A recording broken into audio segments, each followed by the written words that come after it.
Hi, BC family. Welcome this week to your midweek devotion. So this week I want to talk about cause and effect, and I want to center it around joy. So not happiness, not that fleeting emotion that you get when something good happens to you and you feel with happiness, but the joy that you choose, the joy that is the fruit of the Spirit. Love, joy, peace, that joy that we can cultivate in us, that joy that can give us strength. But one thing about that joy is you can't get that joy without your why. And that's what comes down to cause and effect. So joy is the result, but what causes that joy? And today I'm going to show you that it's faith, that faith and joy have a cause and effect relationship. And I love some of these verses. There's so many verses, but I'm going to start with a few of them for right now. Let's see. The first one I have is Psalms 13:5. But I have trusted in your steadfast love. My heart shall rejoice in your salvation. So I shall rejoice. Why? Because I trusted in your love. See, first you have to trust in him. Then you can have your heart rejoicing. See that cause and effect. So let's look at a few more. Psalms 21:6-7 says, you make him glad with the joy of your presence. For, or you can use the word because, the king trusts in the Lord. So the reason for the king's joy? Because he trusted in the Lord. That had to come first, right? Psalms 33:21. For our heart is glad in him because we trust in his holy name. So we have glad hearts because our faith, our trust was in his holy name. Romans 15:13. May the God of hope fill you with all joy and peace in believing. So see, through believing, God fills our hearts with joy. It's still cause and effect. It said, may the God of hope fill you with all joy and peace in believing. Once you believe, then God can fill you with all this joy and peace. 1 Peter 1:8. Though you do not see him now, but believe in him, you greatly rejoice with joy inexpressible. I love that one.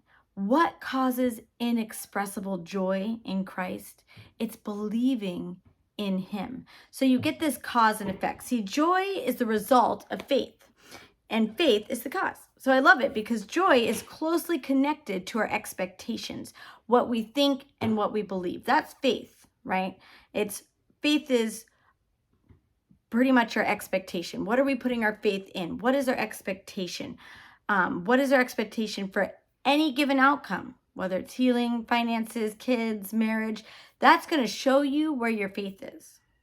So right now, if you're expecting good things to happen to you, then you should be walking around joy-filled because you have this expectation, this faith that God's going to come through, that he is going to be true to his word, that your circumstances are going to change. And automatically, the result of that should be joy. So if you're listening to this, though, and you're sitting there going, well, I don't have any expectations. I'm not expecting anything. Well, then you're not believing for anything.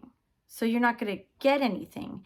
And now that we're starting to realize that there's this cause and effect, if you don't have faith in something and you have no expectation for something, then you're not really cultivating that joy, that fruit of the Spirit that's given to us.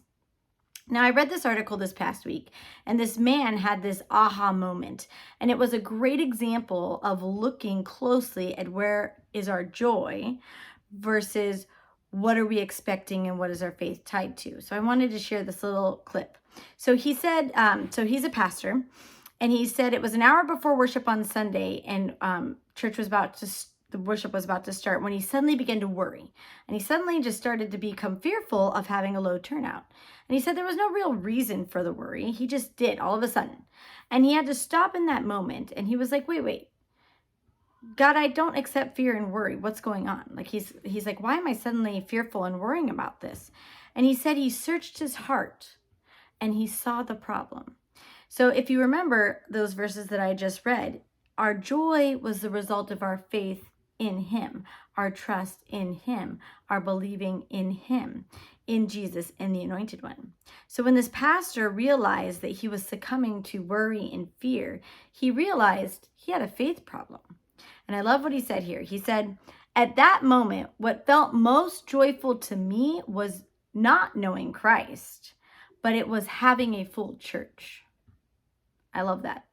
And he says, which shows that at that moment, I was trusting not God, but church attendance to satisfy me. So in that moment, he checked himself. He said, okay, fear is not of God, worry is not of God. You know, God says, worry not.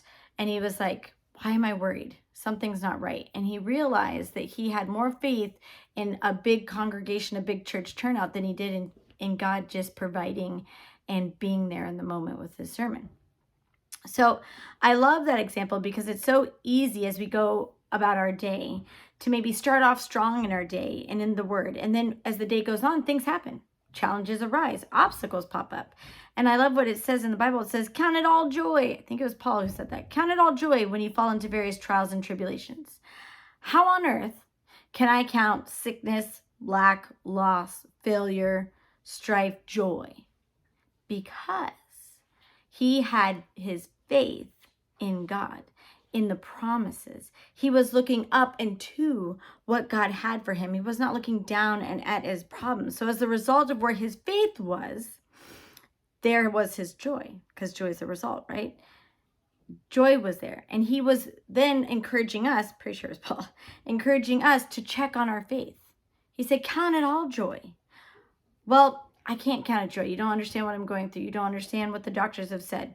Okay, then where is your faith? Because faith is the cause of joy. Joy is the result of faith. So if you can't count it all joy, if you can't stop and find the joy, then stop and find out, ooh, if I can't find joy in this moment, if I'm having a hard time counting it all joy, then where is my faith?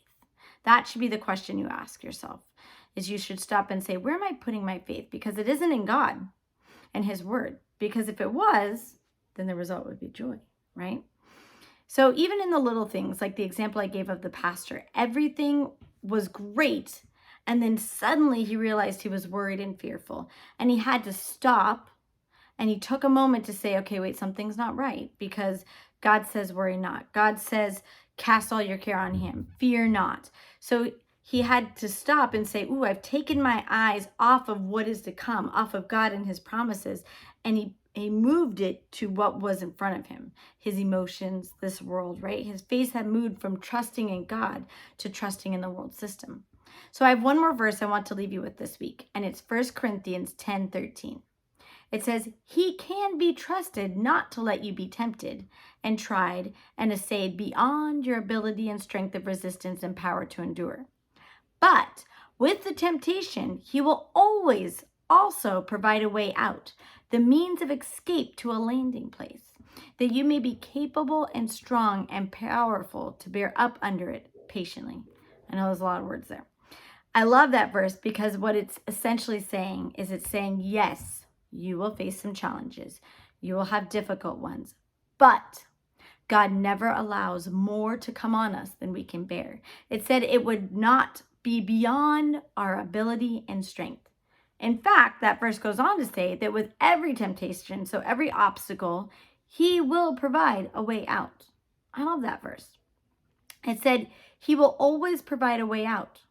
And he didn't stop there. It says that you may be capable and strong and powerful to bear up under it patiently.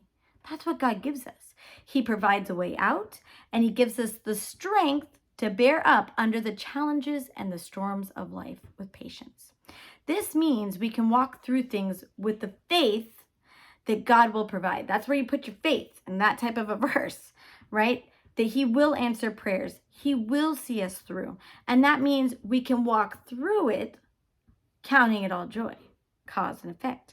You can maintain this good attitude. We can walk through it with our expectations high that God will do over and above all that we could ask or think. Do you see how they kind of go hand in hand? When you start to realize, okay, this is a lot, and maybe you are walking through something hard, but you have to remind yourself, God's not going to give me something that I can't handle, and he always provides a way out. So I need to stop looking at the problem and looking at, oh my goodness, there's no way out, and start looking to him. Where is my faith? Let's put my trust and my belief and my eyes on him. And suddenly the cause of that, or the effect of that, becomes joy. You become joyful. You're able to walk through it with, yes, I'm going through this, but oh, I'm going to come out of it. Your expectation has changed. That's the key this week. When you're going through some hard things, maintain a good attitude. Check your faith and adjust it so that you are trusting in Him, believing in Him. And that is the key to victory. That's how you can enjoy the journey. Do you see that cause and effect relationship? So I love that verse because it says, I can greatly rejoice with joy inexpressible. That was one of my Psalms that I read. I can count it all joy because I know God is providing a way out. And then set your expectations high. So that's something I want you to say to yourself. I can greatly rejoice and have joy inexpressible. I can count it all joy because I know God is providing a way out. And then set your expectations high. In Ephesians 3:20, he said, He is able to do super abundantly, far over and above all you can ask or think, infinitely beyond all your highest prayers, desires, thoughts, hopes, or dreams. Notice the you in there, the choices that you have to make. It says He can do it, but you have to set the expectation. That's what I love about that verse. It says, I can do super abundantly, far over and above all you dare ask or think, infinitely beyond your highest prayers. So set your expectation. Check your faith. Check in on your faith. Maintain your faith. Adjust your faith. I mean, that pastor was getting ready to go preach a service, and he still had to take a moment and say, ooh, something is off. When you're going through your week and you're feeling that worry and you're feeling that fear or you're feeling that grief or that sadness or that anger, stop and say, ooh, something is not right. Because I would be having the effects of joy and cultivating joy if my faith is where it should be. So what is my faith in this moment? So go ahead this week and check on your faith, maintain your faith, adjust your faith, and walk through to victory full of joy as your week goes on. Have a great day. Bye.